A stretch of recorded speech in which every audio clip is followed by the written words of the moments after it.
The President of the United States!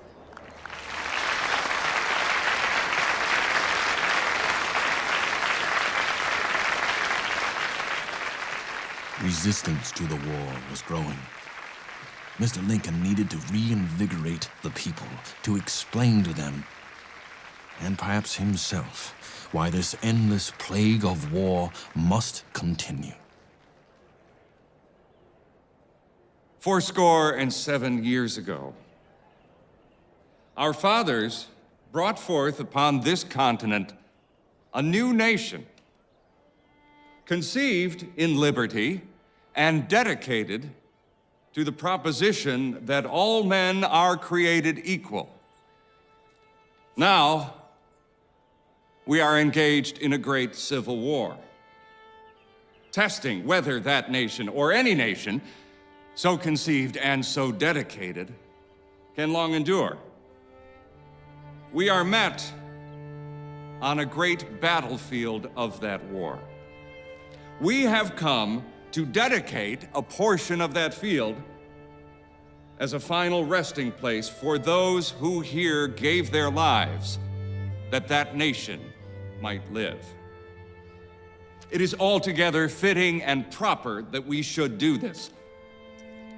But in a larger sense, we cannot dedicate, we cannot consecrate, we cannot hallow this ground. The brave men, living and dead, who struggled here have consecrated it far above our poor power to add or detract. The world will little note nor long remember what we say here, but it can never forget what they did here.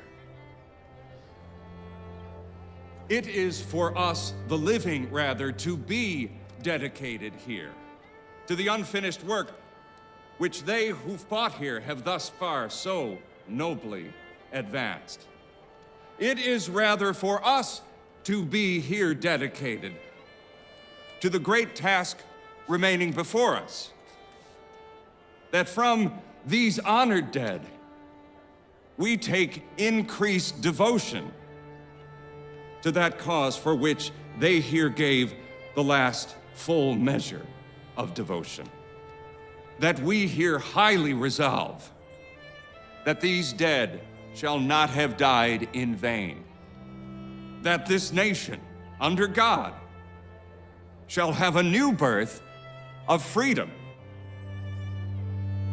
And that government of the people, by the people, for the people, shall not perish from the earth.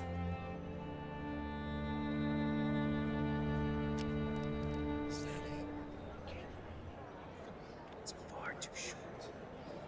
Nothing else to say?